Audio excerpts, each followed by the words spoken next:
பேரு அகமது தம்பி, சேர்மன், தமிழ்நாடு ஹஜ் ஏற்பாட்டாளர் சங்கம், இந்திய அரசு, மினிஸ்ட்ரி ஆஃப் மைனாரிட்டி அஃபேர்ஸ் மூலமாக பதிவு செய்யப்பட்டது.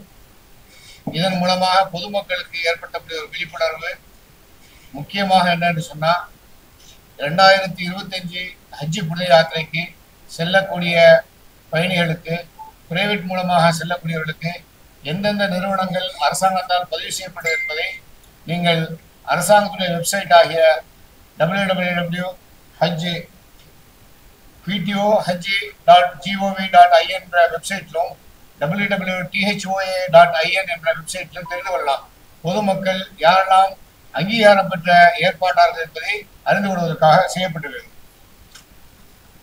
சென்ற வருடங்களில் ஏற்பட்ட சிரமங்களை குறைக்கும் முகமாக இந்திய அரசாங்கம் புதிய நம்முடைய திருமிகு ministry of minority affairs mister Kiren Rijiju அவர்கள் அவருடைய சீரிய முயற்சியில இந்த வருஷம்தான், சென்ற 30 ஆண்டுகளுக்கு இல்லாம இந்த வருஷம்தான் ஒரு 4-5 மாதங்களுக்கு முன்பதாகவே ஹஜ்ஜுக்குண்டான கோட்டா சர்டிபிகேட்டை வழங்கிவிட்டார்கள்.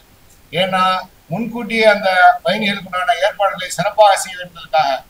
ஆக யாரெல்லாம் அங்கீகரிக்கப்பட்ட ஏற்பாட்டாளர்களோ அவர்கள் மினாவிலும் அரஃபாவிலும் தங்கக்கூடிய காலங்களில் அங்க பிரிக்கப்பட்டுள்ள புனித ஸ்தலங்களுக்கு அருகாமையில் தங்க வைக்கிறதுக்கும் தேவையான சர்வீசஸ் செய்வதற்கும் அதிகப்படியான சர்வீசஸ் செய்வதற்கும் உண்டான ஏற்பாடுகளை செய்திருக்கிறார்கள்.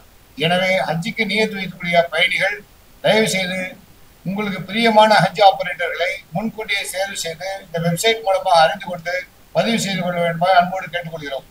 அடுத்து இந்த புதிய ஒரு லோகோவை நாம் வெளியிட்டிருக்கிறோம். இந்திய அரசாங்கம், சவுதி அரசாங்கத்தால் அங்கீகரிக்கப்பட்ட அந்த மெம்பர்கள் மட்டும், இந்த அசோசியேஷன்ல மெம்பராக இருக்கக்கூடிய மட்டும் அந்த அதை பயன்படுத்திக் கொள்ளலாம். அதை பார்த்து பொதுமக்கள் இது உள்ளவர்களா என்று தெரிந்து கொண்டு நீங்கள் பதிவு செய்து கொள்ள வேண்டும். 4வது, இந்திய அரசாங்கத்தால் நிறுத்தப்பட்ட அந்த சப்சிடி என்ற சலுகையை ஹஜ்ஜுக்கு செல்லக்கூடிய பயணிகளுக்கும் ஹோலி லேண்டுக்கு செல்லக்கூடிய நம்முடைய கிறிஸ்தவ பெருமக்களுக்கும் தமிழ்நாடு அரசாங்கம் தொடர்ந்து சப்சிடிகளை வழங்கி வருகிறார்கள். அதற்காக நாம் தமிழ்நாடு அரசாங்கத்திற்கு நன்றிகளை தெரிவித்துக் கொள்கிறோம்.